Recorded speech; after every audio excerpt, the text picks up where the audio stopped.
दोस्तों, स्वागत है आप सभी का अपने यूट्यूब चैनल पर। तो आज हम बात करने वाले बीजेपी का। जी हाँ, चैनल पे नए हैं तो चैनल को सब्सक्राइब कर लीजिए। तो क्या बीजेपी के राष्ट्रीय अध्यक्ष का चुनाव टल सकता है? जी हाँ, टल सकता है, क्योंकि बीजेपी के प्रदेश अध्यक्ष का चुनाव और आरएसएस की बैठक के चलते जो देरी हो रहा है, उसके वजह से बीजेपी के राष्ट्रीय अध्यक्ष का चुनाव टल सकता है।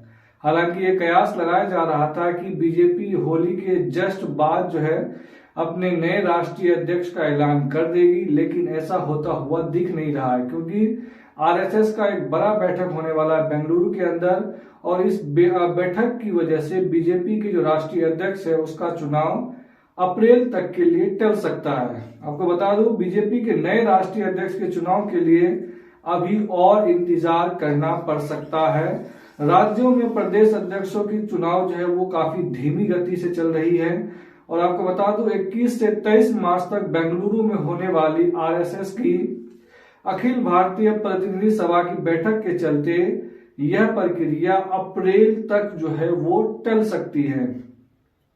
अटकलें लगाई जा रही थी कि बीजेपी 14 मार्च से पहले यानी 14 मार्च के बाद होली के जस्ट बाद अपने नए राष्ट्रीय अध्यक्ष का ऐलान कर देगी, लेकिन ये होता हुआ अब मुमकिन नजर नहीं आ रहा है।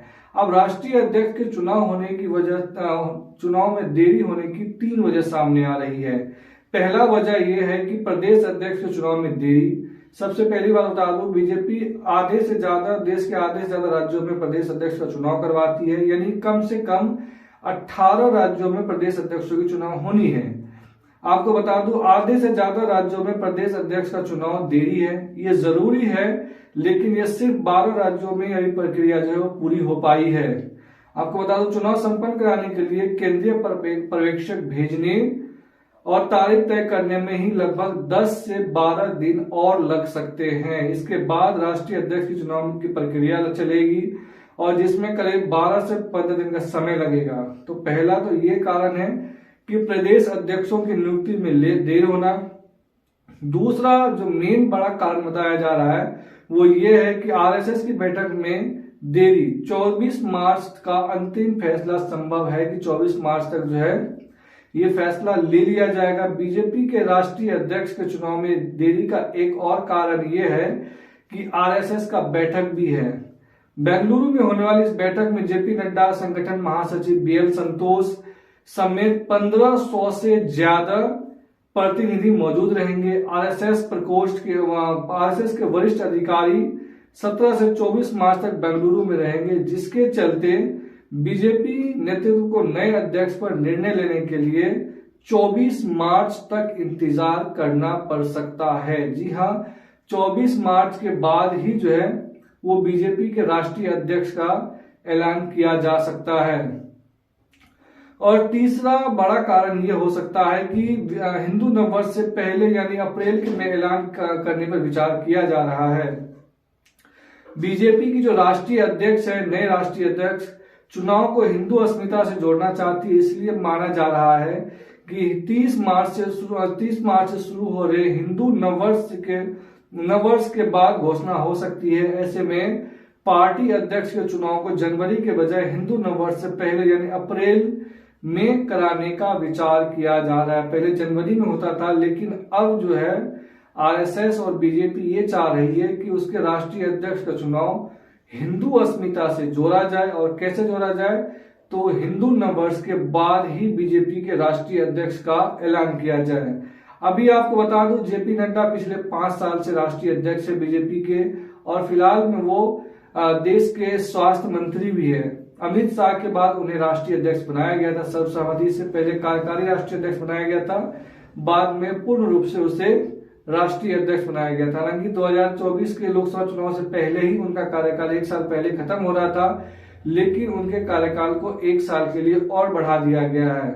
अब बीजेपी के नए राष्ट्रीय अध्यक्ष का चुनाव होना है। आपको बता दूं, लोकसभा चुनाव के जस्ट बाद जेपी नड्डा को नरेंद्र मोदी के कैबिनेट मंत्री बना लिया गया था, जिसकी वजह से अटकल लगाया जा रहा था कि अब बीजेपी के नए राष्ट्रीय अध्यक्ष कोई और हो सकता है। आपको बता दूं, बीजेपी के संविधान के मुताबिक राष्ट्रीय अध्यक्ष का चुनाव तभी कराया जा सकता है जब देश के कम से कम आधे राज्यों में प्रदेश अध्यक्ष का चुनाव हो जाए। फरवरी के आखिरी तक 18 राज्यों के प्रदेश अध्यक्षों का चुनाव पूरी होते ही राष्ट्रीय अध्यक्ष के चुनाव के कार्यक्रम घोषित कर दिए जाते हैं। आपको बता दूं, बीजेपी के संविधान के मुताबिक कोई व्यक्ति लगातार 2 टर्म के लिए अध्यक्ष चुना जा सकता है, लेकिन रिपोर्ट्स के मुताबिक बीजेपी के जो नड्डा है वो पार्टी की जगह कोई नया अध्यक्ष को चुनेगी, क्योंकि उसका 2 कार्यकाल पूरा हो चुका है। अब सूत्रों के हवाले जो बड़ी खबर आ रही है कि कौन राष्ट्रीय अध्यक्ष का चेहरा हो सकता है, तो उसमें 3 बड़ा नाम जो है वो सामने आ रहा है। पहला नाम है मध्य प्रदेश के पूर्व मुख्यमंत्री शिवराज सिंह चौहान, जो है वो पहले नंबर में रेस में सबसे आगे बताया जा रहा है कि वो राष्ट्रीय अध्यक्ष बन सकते हैं। अभी फिलहाल देश के कृषि मंत्री भी है, लेकिन ऐसा कयास लगाया जा रहा है कि राष्ट्रीय अध्यक्ष जो है वो शिवराज सिंह चौहान को बनाया जाएगा। दूसरा मनोहर लाल खट्टर, जो नरेंद्र मोदी, अमित शाह और जेपी नड्डा के काफी करीब माने जाते हैं, उन्हीं के गुट के माने जाते हैं। तो ऐसे में बताया जा रहा है कि मनोहर लाल खट्टर को राष्ट्रीय अध्यक्ष बनाया जा सकता है। और तीसरा नाम ये है धर्मेंद्र प्रधान, जो एजुकेशन मिनिस्टर है, ये भी नरेंद्र मोदी, अमित शाह के करीबी माने जाते हैं, जेपी नड्डा के। तो ऐसे में हालांकि आपको बता दूं, शिवराज सिंह चौहान जो वो अटल बिहारी लाल कृष्ण आडवाणी के ग्रुप के माने जाते हैं, तो ये इन दोनों से नेताओं से सीनियर, चाहे नरेंद्र मोदी हो, चाहे अमित शाह हो या जेपी नड्डा हो, इन सभी से सीनियर माने जाते हैं शिवराज सिंह चौहान। तो ऐसे में मुझे लग रहा है कि शिवराज सिंह चौहान का नरेंद्र मोदी और अमित शाह जानबूझ के पत्ता काट सकते हैं, लेकिन मनोहर लाल खट्टर के नाम पर सहमति बन सकती है। लेकिन देखने वाली बात यह होगी मार्च के लास्ट में कि किसे राष्ट्रीय अध्यक्ष बनाया जाता है। ये कैसे चुनाव होता है तो आपको हमने पहले ही से एक वीडियो बनाया था, उसमें समझा दिया था। लेकिन आपको बता दूं कि बीजेपी के राष्ट्रीय अध्यक्ष का चुनाव होता है, वो इसमें भारतीय जनता पार्टी के संविधान और नियम धारा 19 के तहत अध्यक्ष के चुनाव का प्रावधान किया गया। उसमें राष्ट्रीय परिषद और प्रदेश अध्यक्ष के सदस्यों का इलेक्टोरल कॉलेज बनता है, और यही इलेक्टोरल कॉलेज राष्ट्रीय अध्यक्ष का चुनाव करता है। पार्टी के राष्ट्रीय कार्यकारिणी बनाए गए नियमों के तहत होता है। चुनाव के लिए नॉमिनेशन फॉर्म भी भरना होता है।